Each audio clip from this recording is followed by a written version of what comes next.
never slow up, no I don't take shit. I got no love for the fakeness. If you wanna play tough and wanna hate this, I'll always show up.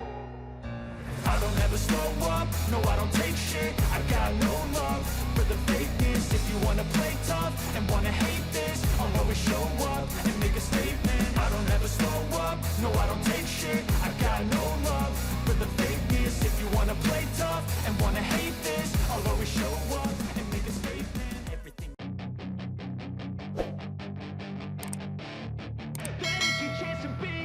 Hey kid. Saat ini, tim Honda butuh keajaiban dari Marc Marquez untuk kembali bangkit dari keterpurukan di MotoGP 2022. Pembalap MotoGP, Marc Marquez, dipercaya tak akan membawa kesuksesan yang instan kepada tim Repsol Honda usai kembali dari cedera. Marc Marquez belum lama ini turun pada tes resmi MotoGP di Misano yang berlangsung selama 2 hari.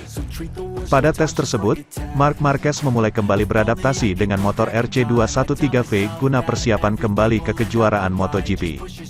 Pada tes tersebut, Marc Marquez memulai kembali beradaptasi dengan motor RC213V guna persiapan kembali ke kejuaraan MotoGP. Pasalnya sejak Marquez mengalami kecelakaan pada 2020 lalu, Honda belum sekalipun meraih gelar juara lagi. Cedera patah lengan tangan kanan yang didapatkan juga membuat Marquez menepi hampir 1 tahun lamanya. Meski sempat kembali pada 2021, kondisi Marquez belum pulih total yang menyebabkan tak bisa tampil maksimal dalam balapan. Pada operasi terakhir The Baby Alien pada tahun ini Juni lalu, Marquez yang menepi 3 bulan lamanya akhirnya muncul kembali pada tes resmi di Misano.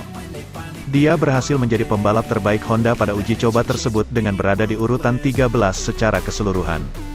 Harapan besar lalu datang dari Honda, agar Marquez membantu pengembangan RC213V bisa melesat lagi.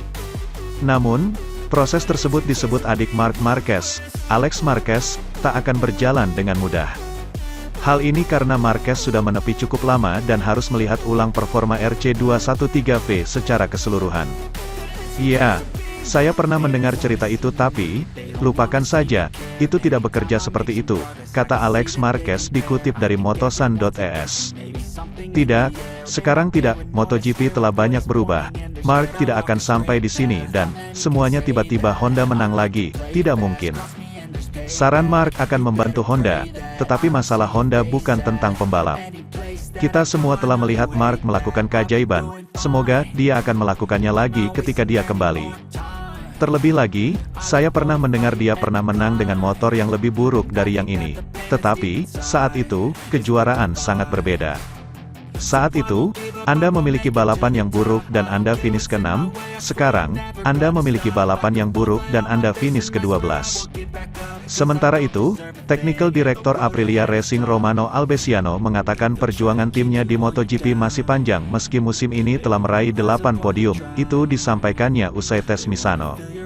Selama pengujian MotoGP di sirkuit Misano pada Selasa dan Rabu lalu, total 427 lap diselesaikan rider Aprilia, Lorenzo Savadori, Maverick Vinales serta Alex Espargaro, yang mengalami cedera jari di hari kedua.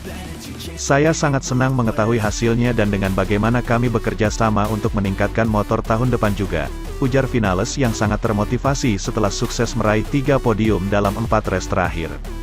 Mantan pembalap tim pabrikan Yamaha tersebut bahkan mempertimbangkan untuk menggunakan sasis baru dalam Grand Prix Aragon setelah merasa puas dengan kinerja selama tes 2 hari di Misano.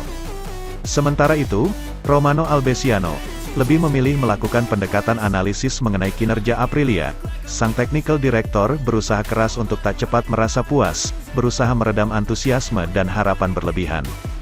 Terlepas dari apa yang mungkin muncul dalam pikiran mengingat hasil musim ini, jalan kami menuju daya saing yang sempurna masih panjang.